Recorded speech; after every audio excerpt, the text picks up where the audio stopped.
یا بلکہ عالمی سطح پہ آپ شخصیت کی لیکن سب کچھ کو چھوڑ کے آپ پاکستان میں تشریف لائے صرف پاکستان کی خدمت کرنے کے لیے. تو بہرحال حالات جیسے بھی تھے اب آپ کو موقع ملا ہے. ہم اس لیے حاضر ہوئے ہیں ایک لیے کہ ہمارا تعاون آپ کے ساتھ ہے. اس سلسلے میں علماء کے بارے میں آپ کو یہ فرق جو ہے وہ ضرور سمجھنا ہوگا, دیکھنا ہوگا کہ کچھ لوگ ایسے ہیں کہ جنہوں نے علماء کا لبادہ اوڑھا ہے, علماء نہیں ہیں, اور ان کے کارناموں کو, ان کی چیزوں کو دیکھ کر باقی علماء کو بدنام کیا جاتا ہے. جو واقعہ دانشور ہیں, جو علماء ہیں, جو مفتی صاحبان ہیں, محدثین ہیں, مفسرین قرآن ہیں, جو تعلیم و تربیت میں ہر وقت مصروف رہتے ہیں, انہوں نے ہمیشہ ملک کے لیے اچھا سوچا, اچھا کیا. ان کی زندگیاں خطرے میں رہی, سب کچھ ہوا, لیکن انہوں نے کبھی بھی ملک کا سودا نہیں کیا, قوم کا سودا نہیں کیا, مذہب کا سودا نہیں کیا. انہیں اس سے کوئی غرض نہیں ہے کہ کون پر سر اقتدار ہے, نہیں اپنے لوس خطے کی, بغیر کسی لالچ کے, بغیر کسی پیسے کے. یہ جو شخصیات بیٹھی ہیں اپنی گاڑیوں سے جاتے ہیں, اپنا ٹائم دیتے ہیں صرف قوم کے لیے, ملک کے لیے, وطن کے لیے, تاکہ ہم اس کے لیے بہتر سے بہتر جو ہے قوم کی رہنمائی کر سکیں. اور یہ وہ حضرات ان میں سے ایسے ساتھی ہیں کہ گولیوں کی بارشوں میں جا کر امن قائم کرنے کے لیے انہوں نے کوشش کی. اور قاری سلیم صاحب ماشاءاللہ ایک جانی پہچانی شخصیت ہے, جنہوں نے دن رات کیا سنی تفریق سے ہٹ کر. پھر یہ ہمارے یہ ساتھی بھی ہیں کہ صرف شیعہ سنی تک محدود نہیں ہے. ہمارے دائرہ کام جو ہے وہ غیر مسلم کے لیے بھی دروازہ کھلا ہے.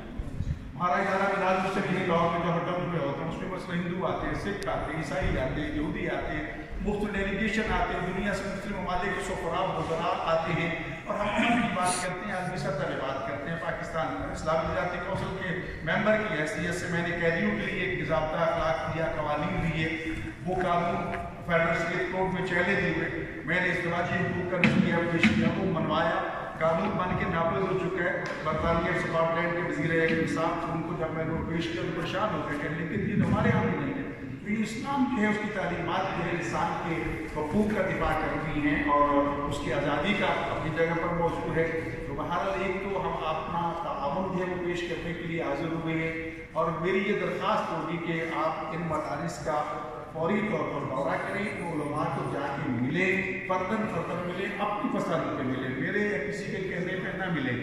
ہو سکتا ہے میں آپ کو اپنی پسند کے مدرسے میں لے دوں اور دوسرے مدرسے میں کچھ اور ہو رہا ہو. آپ بے شک ہم سے رہنمائی لیں, ہم حاضر ہیں, لیکن اس سلسلے میں اپنے ساتھیوں سے مشورہ کر کے تمام مکاتب فکر کے مدارس اور علماء سے وہاں جا کے ملیں, تاکہ اپنی آنکھوں سے اس چیز کو دیکھیں کہ وہاں کیا ہو رہا ہے. سنی سنائی باتیں کچھ اور ہوتی ہیں, حقیقت کچھ اور ہوتی ہے. بہت کم لوگ ہیں کہ فتنہ پرور ہیں, جو ہیں وہ آپ جانتے ہیں, اس سے بہتر جانتے ہیں. اور پاک افواج نے جس طرح کا کلا کما کیا ہے, ہم اس کے پیچھے کھڑے ہیں. انشاءاللہ تعالیٰ خدا توفیق دے جا کے یقیناً ہمیشہ کے لیے ختم ہو جائیں گے. تو ہر حال ہم اس کے لیے حاضر ہوئے ہیں, اور یہ تمام مکاتب فکر کے ہمارے علماء ہیں. اس میں حدیث بھی ہیں, اس میں دیوبندی بھی ہیں, بریلوی بھی ہیں. ہم سارے کے سارے آپ کی خدمت میں, اور ان کی آواز جو ہے وہ کم از کم پنجاب تک تو ہے.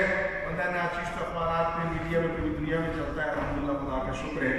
تو انٹرنیشنل کانفرنسز میں اقوام متحدہ میں بھی حاضری کی توفیق ہوئی. یہ سب چیزیں تو خیر میں نے اپنے حوالے سے لکھ کے آپ کے لیے میں کوئی یادداشت ہو جائے آپ کو پیش بھی کر دیتا ہوں. ساتھی بے شک آپ اپنے مسائل پیش کریں گے.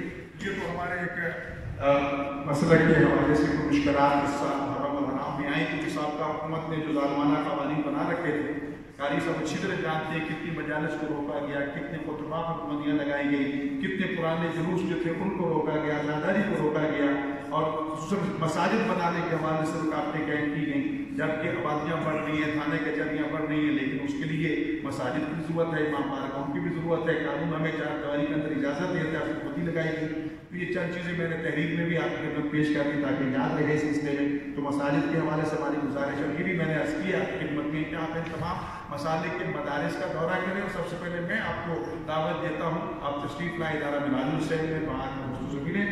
ہماری ہر سال ایک انٹرنیشنل کانفرنس ہوتی امام حسین علیہ السلام کے نام سے. اس سال بھی تقریباً 3.5 کروڑ آدمی ظاہر موجود تھا کربلا میں. بلکہ میں آپ کو دعوت دے رہا ہوں امام حسین علیہ السلام کی انتظامیہ کے بھی آپ پہ کہ آپ کربلا کا بھی دورہ کریں, میدان شاہ کا دورہ کریں. میں اس کا انتظام کرتا ہوں, اور اس کے لیے آپ تشریف لے چلیں, جا کے قریب سے دیکھیں. ہمارے عراق کے ساتھ بھی تعلقات بہتر ہونے چاہیے. میں نے قاری ڈاکٹر ہمارے نور اللہ قادری صاحب ہے, ان سے ملاقات, ان سے بھی گزارش کی, بلکہ کربلا ہماری زمین ہے پاکستان حکومت کی,